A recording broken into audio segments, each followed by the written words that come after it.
All right. What's up, Worldwide family? Welcome back to the channel. I am Jimmy Flippin' Deals, and this is Jamestown Trading Company's daily vlog about how this part-time reseller is doing business and otherwise, mostly business. But yeah, thank you so much for joining me. This is day one of this workation. I had one a couple weeks back. This is a new one. I got to take off work again for Q4 prep and loving every minute of it. I got to sleep in till like 11:30. Now, in full transparency, it was almost 4 a.m. before I got done with packages. It still was sleeping in. I feel like I've slept too much. Normally I get 3.5 to 4 hours sleep. I got like a solid 7. Well, I woke up a couple times with the dogs and whatnot, but you know what I mean. It's like I got some sleep this time. So today I do have a few personal things planned, like I'm going to see my dad. I believe I mentioned that in the last video. He's a hoot, man. He bugged me for 2 weeks to get DoorDash set up on his phone because he absolutely hates the food in the nursing home. And in all honesty, I'm just old enough. I wasn't 100% sure how to do it on his Apple phone because all I had was an Android. So it took a little bit. So it took me 2 visits to knock it out. Couldn't quite get it the first time. But anyway, he bugged me for 2 weeks on that stuff. It's been a solid week since he's had DoorDash. And guess how many times he's ordered it? 0.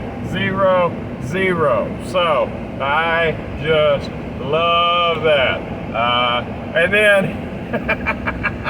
as a caveat, I'm not sure if that's the right word, to that, when I'm on my way down there, he says, well, would you like me to order you some food? Oh, yeah, Dad, yeah. No, I'm good. Matter of fact, I'll pick you up something. It's just like, why would you do that? Not the purpose of this video. Just thought it was funny. Figured I'd share it with you. There are many things that I'd like to talk about. One of them is IP complaints. I just got a second, more stern warning than the first from an IP complaint. And I'll talk to you about that in just a second. Not sure if y'all have ever had IP complaints. If so, and you've handled them successfully, let me know. I mean, I know the normal, just, delete the listing and all of that stuff. But I mean like successfully. Instead of them sending you a cease and desist, like you being able to send them a go away notification. That's what I want. But at any rate, talk about that and just say lots of packages going out. I say lots, maybe not. For me, it's lots, 10, 11, something like that. Very nice days take. I'm definitely in the triple figures for the last 24-hour session. And let's be honest, guys, as a part-time reseller, that is phenomenal. If I can consistently stay in the triple digits, and I'm not saying I do, but I'm just saying if I could consistently stay in the triple digits, that is on the edge of self-sustainability. Let's be honest. 30 days a month, over $100 a day. That's not getting rich, but I live a conservative lifestyle, and that could do it. So I definitely don't want to trade my income for that income. However, it's nice to know, God forbid, if life hit the fan, so to speak, that I wouldn't be devastated by not having a day job. And I love my job 90% of the time. Maybe even more than that. So I definitely don't want to lose that. And I'm not trying to, and I'm trying to keep it. But I always need 1, multiple income streams, and 2, a definite solid plan B. And this is definitely, have I said definitely enough? Definitely becoming a very solid plan B. I'm here to drop off my packages. I will be right back. So y'all can hold your breath because it won't take long. All right, if you were holding your breath, you can now breathe. Okay. Welcome back. So anyway, like I said, consistently healthy profit margins rolling through the beginning of Q4. Super excited about that. Matter of fact, my products are getting, although I still got a lot, and the whole purpose of this vacation is to put more in. I started with 585 at the peak. I didn't start with. At the peak of this year, I had 585 products. And now, despite adding, probably 30 or 40 new items over the last, I don't know, week, let's say. I hadn't done any the last 3 days, but over the last week, after adding like 40 items, I'm at 525 items, guys. I'm starting to get stomped. Not that I'm complaining, it's a good thing to have. Matter of fact, this time, a good problem to have. Matter of fact, this time last year, by October, I remember saying I'm pretty well sold out of all the Christmas stuff, you know, as far as toys and whatnot. And I'm definitely sitting a lot prettier than I am was this time last year. Still have quite a few toys. Definitely need to look at pricing opportunities there because I do want the stuff to move. But you know, in the stuff that I just sent out, there was things from January of this year.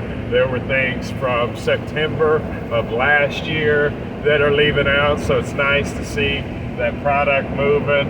I have very little merchandise compared to the bulk that's actually stale, as I call it, and I think a lot of people do, for you know, over a year. And that's where I put off the cutoff of stale merchandise. When it hits a year, it is stale. It's time to move it. Now that being said, I have a pricing strategy. I don't use a repricer at the moment. But I have a pricing strategy that is a time cadence of when things go down, and at this point it is a manually done thing that I would like to automate. But long story short, you know, I have a perceived value of it, and if my perceived value doesn't meet the reality of market value, then effectively I drop into the market at some point, hopefully, where it becomes where convenience and value hit the customer and they hit that buy button. So, you know, and sometimes I'll price things too low too. That being said, www.jamestown.trading.com is my website. Anything on there, coupon code for 10% is coupon code YouTube, and should be free shipping. I did have an issue with that the other day, but I did get it corrected, I believe, so everything should be free shipping. If it's not, send me a message and I'll figure out how to make it right. I've never done a return or a partial refund on my website. I've got to figure that out. And the one order that I did, I'd already hit the payment accept button, and I couldn't quite figure it out. And I don't believe they, I believe it was just straight web sale, and they found the terms agreeable. So I just went with it, in all honesty. I definitely would have spent more time before finalizing the payment if I had realized beforehand that shipping was not part of the deal, because it's supposed to be. Anyways, let me see. So healthy sales, vacation, workation, IP complaint. Yeah, you know, I don't know whether to name the name of the company or not. And, you know, I don't think it matters really. They've already, you know, I've received some over my time. I've received restricted brands that I'm just not able to sell in, you know, and this being different platforms, you know, where you just cannot sell those brands no matter what. And then there's ones that want documentation afterwards. You know, iHome, the Roomba or whatever, they hit me on a website. It even said my items were counterfeit, which is just total junk. And after supplying receipts, I still couldn't get the IP complaint taken off, which I think is absolutely ridiculous. And should one company affect my money like that again, I have thought as a deal to, you know, because you can have just about anything graded for authenticity, and that costs money.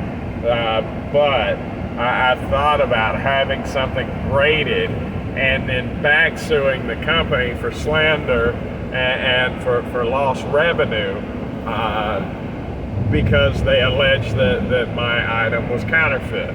I definitely have considered the possibility of that, because I do believe that would be a winning lawsuit.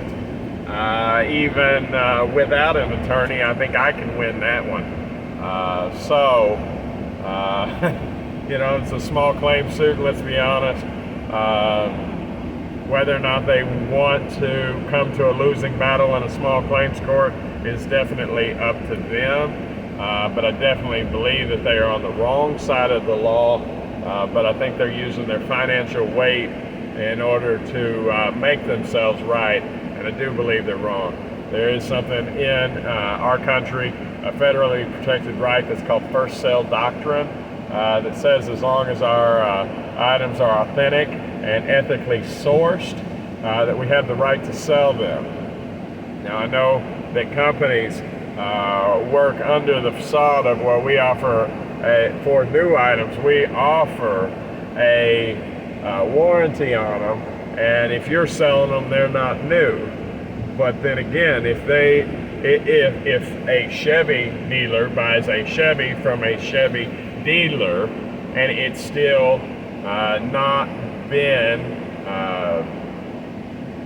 used or owned by a retail consumer, regardless of whether it was bought at a retail establishment, if it wasn't bought by a retail consumer, it is in fact, if in new condition, is a new product. So I say baloney on that one, I really do. And I think I'm on the right side of that also. But at any rate, I'm not big enough at the moment to really mess with that stuff unless they just tick me off. And the first time it happened with Roomba, or it's iHome, their little iRobot, I think it's called, I'm not sure. But anyway, I'd gotten them. I ended up taking them back to Walmart where I purchased them, so it was no big deal. Except for that mark is still on that marketplace's account as a counterfeit without a test item, which I know you can get. I've heard like over a half dozen, but less than a dozen before it really affects you. And I know they last a year, so in all reality, that one's almost gone. It was a virtually nothing except for, I bought that product. I bought 4 units, and they were $100 a piece. Now, market value on those, and still is, anywhere from $150 to $300, and close to $300 depending on saturation rate. There was a lot of them on the market, so the price went way down. But that being said, fast forward 6 months, take a look at it, you're right at $300. It was serious money that they, not only had I invested, but potential revenue and potential income for my business that their false allegation cost me. And I do believe that there is legal recourse for me to fight those people. Is the money worth the time? In that case, and that's an exaggerated case compared to this most recent one, is that time worth it? Now, you can sue for lost time and everything else, and the time that it takes you to do it, but it's at a judge's discretion whether or not, they award you those damages. Now, I'm not a lawyer, and it's not legal advice on any of this, just to throw that disclaimer in there. However, is it worth it on a $400 item of $400 lost revenue? In my opinion, it takes a minimum of 8 hours to take care of that start to finish, and that's just not worth my time. However, on principle, it is. So, I have contemplated, should that exact scenario present itself again, that I probably absolutely would have their alleged counterfeited goods authenticated by a professional, and then sue the tar out of them in order to prove a point. So whatever, and it doesn't hurt them, not one bit. But maybe it would make companies that are throwing their clout around a little bit more aware that we as small companies have the right to sell goods that are both authentic and ethically sourced, in unused condition, therefore new. So whatever. And they should stand behind their products that are new. And that being said, if any company will stand behind their product and I sell it, I'll stand behind it. If they won't, they don't believe in their product, but I believe in my service to my customers. So whatever. A little bit of a rant, so be it. The most recent, Dr. Scholl's hit me up. Now, mind you, I've been selling Dr. Scholl's shoes for over a year now. When I find them, they're not a high-selling item. Matter of fact, it's hard to find the right buyer that wants Dr. Scholl's. But their career shoes do sell after some time. I think my normal hold on a pair of Dr. Scholl's shoes is somewhere between 6 months and a year. Right around in there, they do generally all sell. But they had a problem when I had 3 pairs of Dr. Scholl's shoes left on the marketplace, and they had an issue with me selling them. Now, in all fairness, they sent me a warning and asked me to provide documentation on a Friday, and I didn't get back to them. Today is Wednesday. I didn't get back to them over the weekend. I did not get back to them on Monday. So yesterday, they sent me a second warning that sounded like it had a little bit more weight. Now, that being said, between Friday and Monday, I dropped my price on them considerably, just trying to move them out, guys. I mean, almost to break even. Just let me get my money back out of them. I did manage to sell 1 pair, which is awesome. I still have 2 left. They are suitable on other marketplaces. Total though, I'm in them for 30 bucks. I was looking for $30 profit, and that is not worth me filing 1 court document, but I do find it repulsive, and there's other words to describe it, that they have the audacity to come at somebody that's selling just a few items, like anybody, on the idea that somebody's counterfeiting Dr. Scholl's career shoes. Let's face it, guys, those things are 30 bucks, and there's probably the only way they can offer them at $30 is mass production. And they say, well, we stand behind our product. Shipping costs more than your product does. So Dr. Scholl's is just a jerk. You really are just a jerk. But nevertheless, I pulled them from the marketplace that they had an issue with, because at the moment Dr. Scholl's is not worth my time or my energy. I do know that rather than buying their product next time, I'll just buy something else. So I do know the more their product sits and the more that retail establishments have to give it away because it's not moving, the less they'll hold their product. You know, at least a lot of these brands, when it gets to a basically a break-even point for Walmart or Target, Walmart in this case, but a lot of these brands, when they get to basically their break-even point is when I buy. So if they're able to recoup their money on a small scale with me and a lot of people just like me, where they're actually able to break even, then, you know, I'm sure that they, you know, sell through the good sizes and unload to me the sizes that are less than good, you know, that take a while to sell, that aren't worth their time. If they're able to break even on those, then why not speed through the next styles? But if resellers as a whole leave brands alone because of IP complaints, then they're having to reduce those far past break even to get them to move, if at all, and which is just absolutely a completely different scenario for the store than if they're able to break even. So Dr. Scholl's, you can do it to yourself.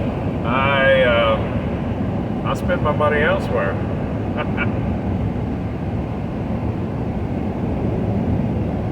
You probably don't care, but I guarantee you I care less. So, went ahead and pulled them off of there. I know they do sell eventually. I'm surprised they're still on the shelves, period, with their slow sell-through rate. But I see Tread Safe, Walmart's brand, I believe, is exiting out Dr. Scholl's anyway. So before I started reselling, I didn't even know Dr. Scholl's sold shoes. Maybe that's why they're so worried about somebody else selling them. I'm not petty at all.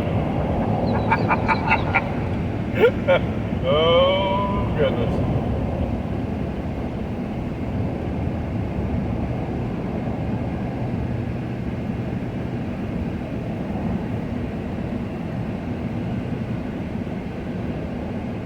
I may have just got pulled over, guys.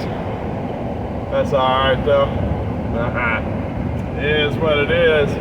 Maybe not. Alright, so IP complaint, whatever. They asked me to pull their stuff. I pulled it, so be it. Onward and upward. I appreciate y'all joining me on this trip. I do.